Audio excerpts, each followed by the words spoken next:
Hi everyone and welcome to the InShip Demo. I'd like to thank DB Computers and Carl Ashton for arranging this. What I'm going to do today is going to take you through how InShip automates your AP system and the advantages that it gives you and the extra information that you can get from using InShip. And there's a question and answer buttons there. So if anyone has any questions, feel free to add them. I'll try and get to them at the end.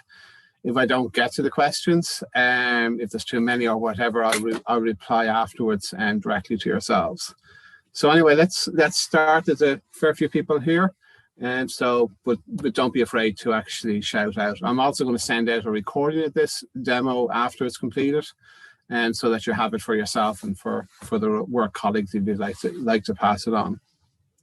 So basically, what do InShip do? Well, what InShip does is it replaces the manual process of actually handling supplier invoices.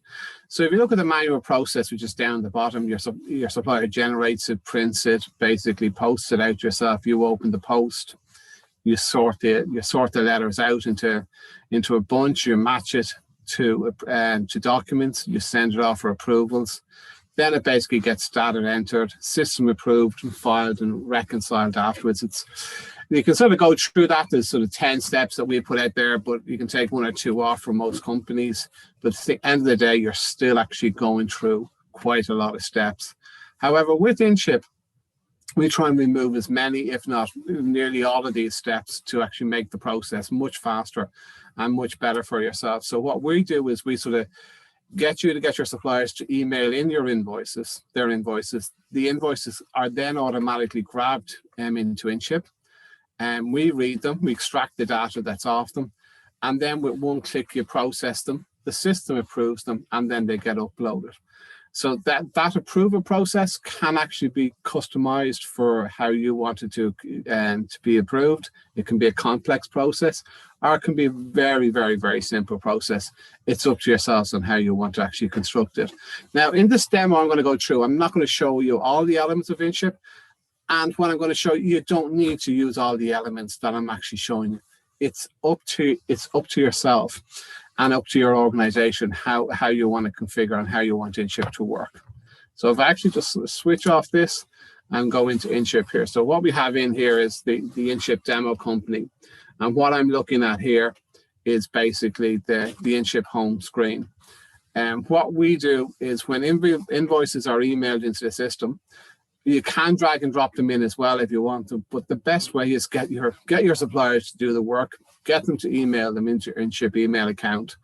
And we automatically grab those invoices basically every 5 minutes. We read them, we bring them into the system. If we've seen the invoice before from that supplier, it goes straight to approvals, which is this section here. And then it basically, after one click, it actually goes up to uploads.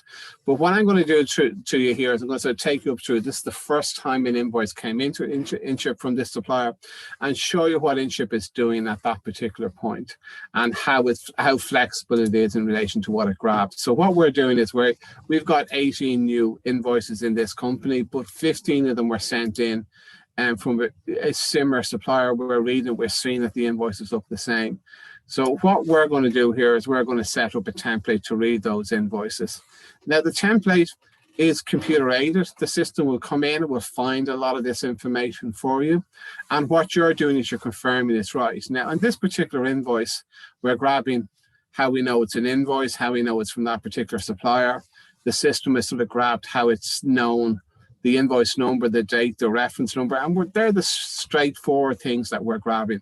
But we can add bespoke fields to this for you. So if you have project numbers you want to grab, we can grab project numbers. If you want to grab vehicle numbers, we can grab vehicle numbers. And with them, we can actually even do stuff. For example, this one here, we're grabbing a delivery address. And because we're grabbing the delivery address, we can actually change the nominal coding or the cost centers, or whichever you want to change based on that particular delivery address. And so in this case here, we see Raheem, we send it off to the Limerick manager for him to approve, and we change the cost centers for that. So the invoice is dynamically changing based on that. At the bottom of the invoice, the system's grabbing the goods, VAT and total, obviously for obvious reasons, so it can process that information, and it's reading it over here. It's letting you know what it's reading. And then we're actually grabbing the table. And like, why do we grab the table information? A lot of times when people are processing invoices, they don't actually take the table invoice information. But what we're doing is we're allowing you to auto-align code for non-PO invoices based on a table item. So for example, we can code based on shock absorbers. So if we see shock absorbers, we're going, instead of actually sending this to, this is motor repairs, these are motor items. So instead of sending it to motor repairs, we're going to send it to a different category because we see shock absorbers. And then we could actually send it to a different cost center because we see the delivery address on it. So we can totally dynamically change how this invoice is going to be processed based on those two simple pieces of information. We're also actually watching out for price increases. Again, on both non-PO and PO invoices, what we do is when an invoice comes in, first time we see it, we grab the unit price. And the second time it comes in, and subsequent times it comes in, we compare that unit price against its last time that we purchased it. We let you know on the invoice if it's gone up in price. And we can also put an approval process in place automatically if it goes out beyond a certain price increase, and you can decide on what that price increase level is. So if an invoice comes in and basically that buffer went up by more than 10%, it's automatically sent on to a manager for a manager to approve or to basically just review. You can decide on how you want to do that. Also, you can also basically report based on all of these 9 items. So like if you think about it at this moment in time, especially if you're not POing everything in your organization, if somebody came to you and sort of said, how much money did we spend? How many BPW airbags have we purchased? The thought pattern of actually trying to work out which suppliers supply you with BPW airbags and actually getting every invoice that they actually had BPW airbags on would be an impossible task. Within InShip, it's a quick search inquiry. Very, very simple to actually get. So after basically drawing the boxes around, or the system drawing the boxes around it, and just to let you know, we basically onboard a customer, we actually set up the onboarding process for you. So we actually go through, we set up the majority of our suppliers on this, we confirm that the information is right, so you don't even have to worry about that. But after basically going through that process, the final thing is just actually confirm where you want to basically the invoice to go. You can say that it requires approval.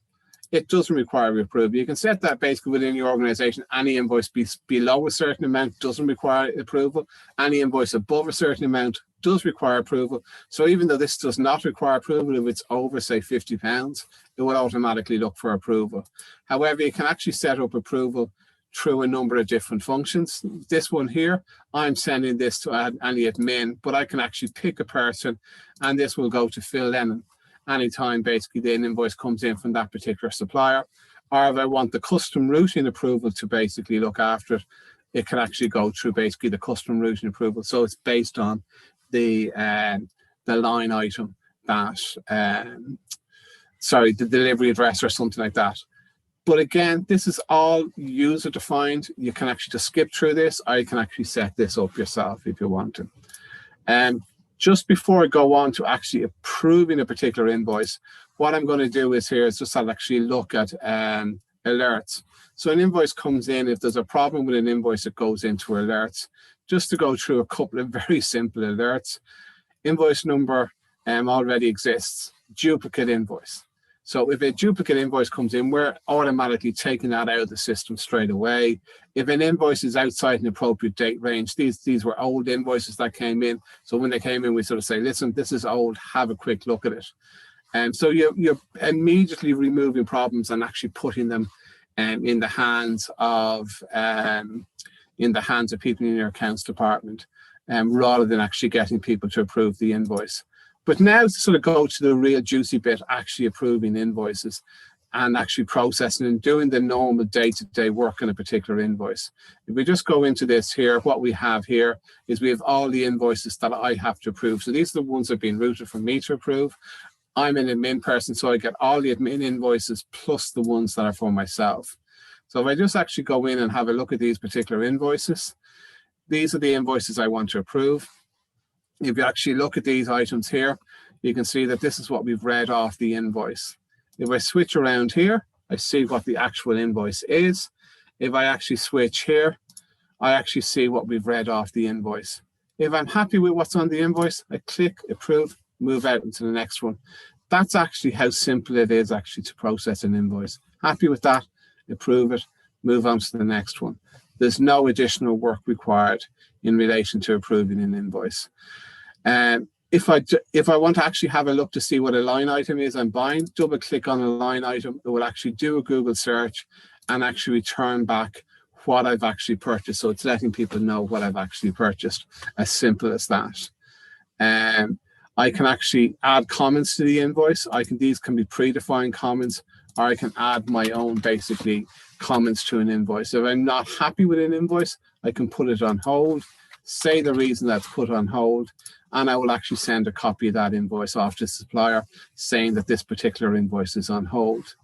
If I have a look at this invoice here, I can see that 2 items have had a price increase. So we're indicating that there's a price increase in those particular items, and letting you know that there is actually with it. I'm also seeing here that these invoices actually arrive, actually appear in a statement. So if I just click on this, we're going back and forth between the statement.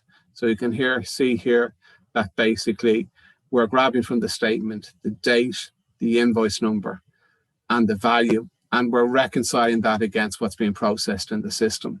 So we're saying where all of these invoices are, and these are awaiting approval, they're ready to upload, or if they're processed to accounts packages, they'll actually, we'll let you know if they're actually in accounts packages. And you can navigate quite quickly between the two of them. I always sort of remember the first time that I did actually a statement reconciliation live within InShip. I did a 17-page statement reconciliation, and I hit reconcile on it. It wasn't instantaneous. It took a minute or two to do a detailed database search. Came back, found every invoice, said where every invoice was, said what was uploaded, said what was on people's desks. And I turned to the guy beside me who sort of said, how long would that normally take you? And he sort of said, it would normally take me, actually I did it the day, he did it the day before, and he said it actually took him the morning. But the guy who was with him said it normally would take you longer because you're normally missing 30 to 40 invoices. And those are the invoices that are around the organization waiting for people to approve. So not only are we giving you visibility in relation to where the invoices are within your accounts package, we're also letting you know where the invoices are in relation to your organization. But that was invoices that were basically non-PO'd invoices. So if I want to have a look at invoices that have actual POs associated with them.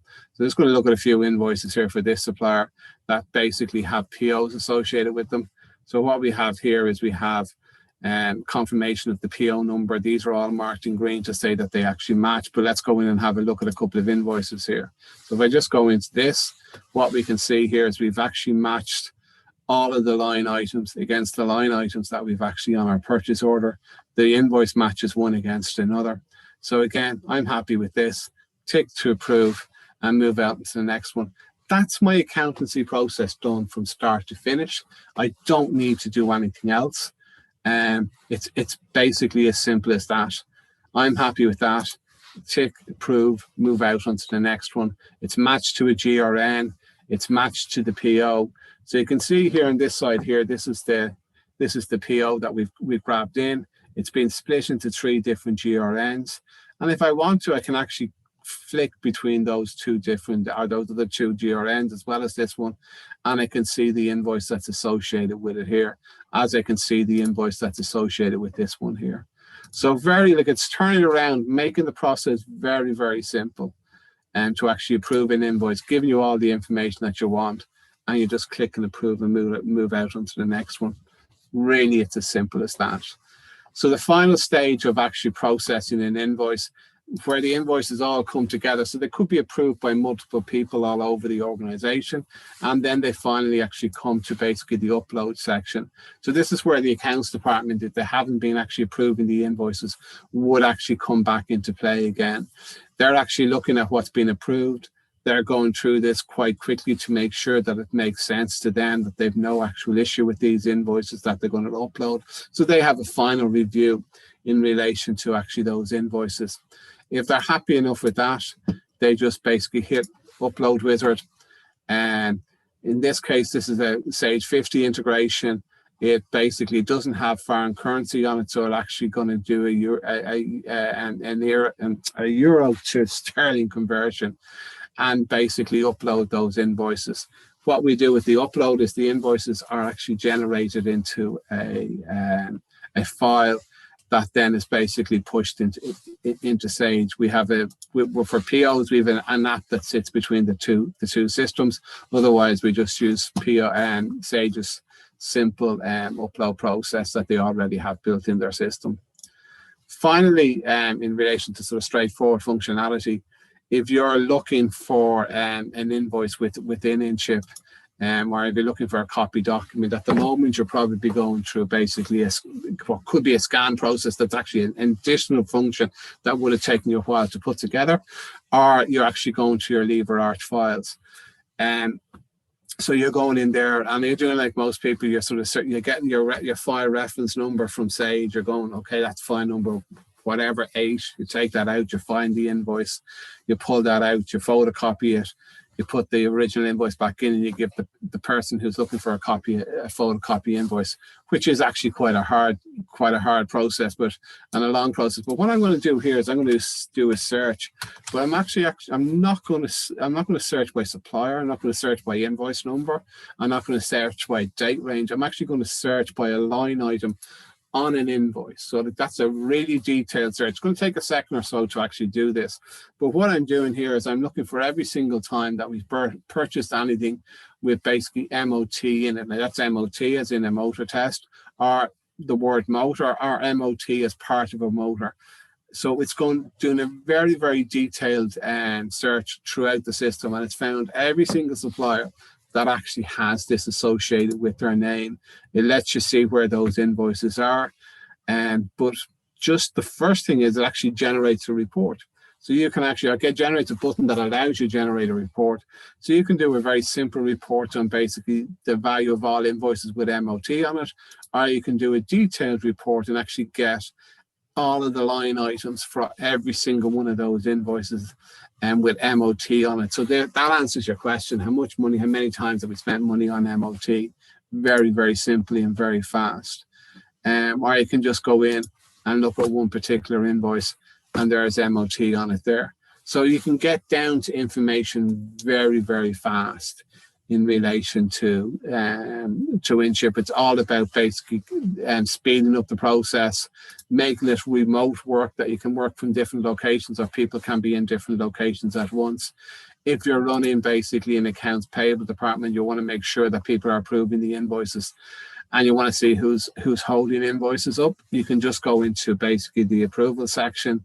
It will do a quick report, examine every invoice that's looking for approval, and let you know who's basically waiting to approve invoice. It's the last, I have to do a lot of talking here, it's the last report that generates. So there's 8 invoices waiting for different people to approve. I can actually see who actually has them to approve. I can download a file and chase those guys up.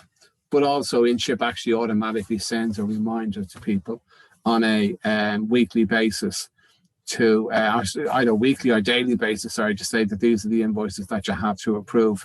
You can just decide how you want that to be actually set up, and we actually set that up for you.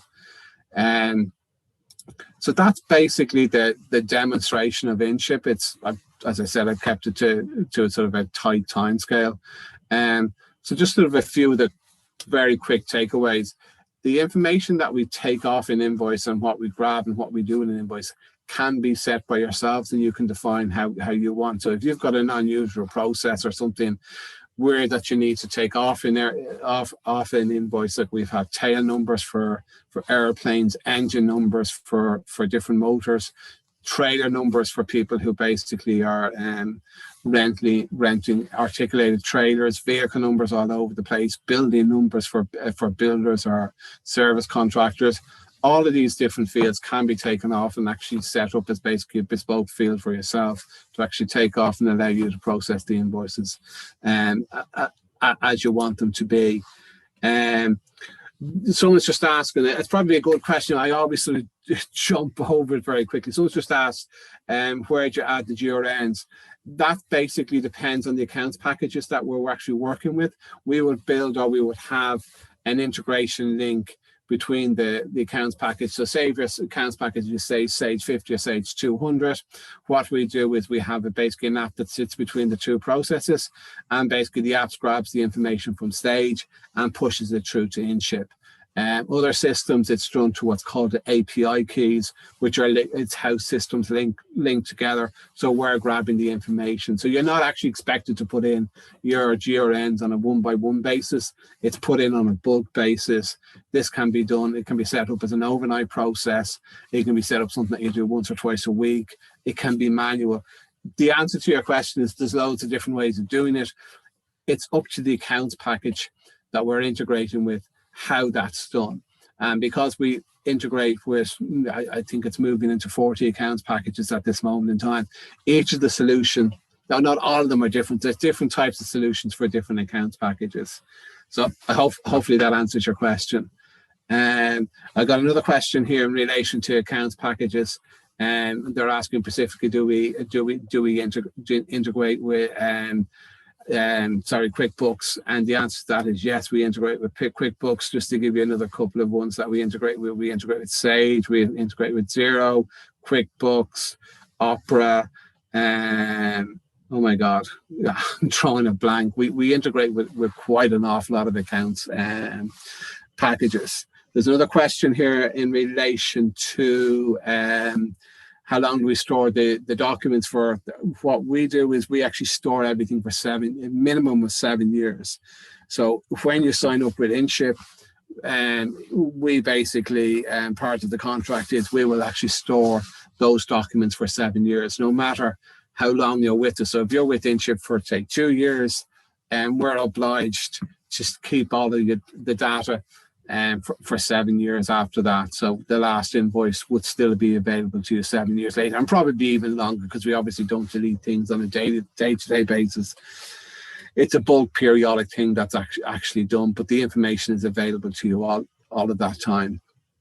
And there's also a quick question in relation to tax compliance. We are tax compliant, and the revenue are quite happy. They actually this method of actually dealing with accounts payables is actually much more it's much more reliable, much more positive, and much more secure for the revenue. And they can see the documents that are there. They can see that it's basically put into a process, and once something is put into a process, it actually works out much easier for them to audit and much easier for them to control. So it's actually they're quite happy with it. And there's another question here in relation to suppliers posting invoices. Like what we say on that was you can get invoices in. If someone posts invoices, you can still get them in. You need to scan them yourself. You can drag and drop them in or email them into the system. But we always sort of say the focus should be as much as possible to try and get your suppliers to actually email in their invoices, because once they email in their invoices, it's a once-off request. They're doing it on an ongoing basis, and they're doing your work for you. Just on document types, like sort of the document types are received. The best document type, or the one that we receive most of, it's what's called a PDF, which is the normal document that's generated from a system, from an accounts package. But we also handle JPEG, TIFF files, HTML files. So we handle most of the other file formats, but the majority of the files that come into us are what's called PDFs. And that allows us to actually read the computer code that generated the PDF, which is actually a better thing to handle. There's another question here in relation to the number of invoices per email. The question is it one invoice per email? And sorry, I couldn't have actually handled that in relation to setting test companies up, because I'm as lazy as you can get. So when we're setting test companies up, we will be sending in emails with 100 or 2 invoices into it. So there can be as many invoices per email as you want. It's not an issue. and the documents are just taken out, because some companies will do a month-end run and send one email out with multiple invoices in it. Also, some companies will actually send out, it's not nice, it's a little bit messy. Some companies will send out an invoice, or sorry, an email with an invoice attached, sorry, a number of invoices attached in one file. So the PDF may have 10. Actually, we've actually had up to I think 100 invoices in one PDF. The system can handle it. It can be stripped apart. It's not like it's better for them to come in on a one-by-one basis. It just gives you more information in relation to actually handling that. So basically, that's it. There's a couple more questions, but I'll get back to those people. They're sort of more specific questions. I'll get back to those people over time. In relation to that, I think that's the end of it. As I said, I try to keep it as tight as possible. I'll send you guys out a copy of that, and Carl will probably give you a shout in the next week or two to see if there's any interest. If you want to get a quote, if you just send to Carl basically approximately the number of invoices a month that you use, and what accounts package you're using, and if you're using POs or not. And they're basically the three simple questions, but you'll get them anyway with the copy of the webinar. I hope you found it interesting. I've kept it below half an hour, so I've done a good job in not over talking, as I'm quite famous for doing. But thank you for your time, and listen, have a good afternoon. Thank you very much.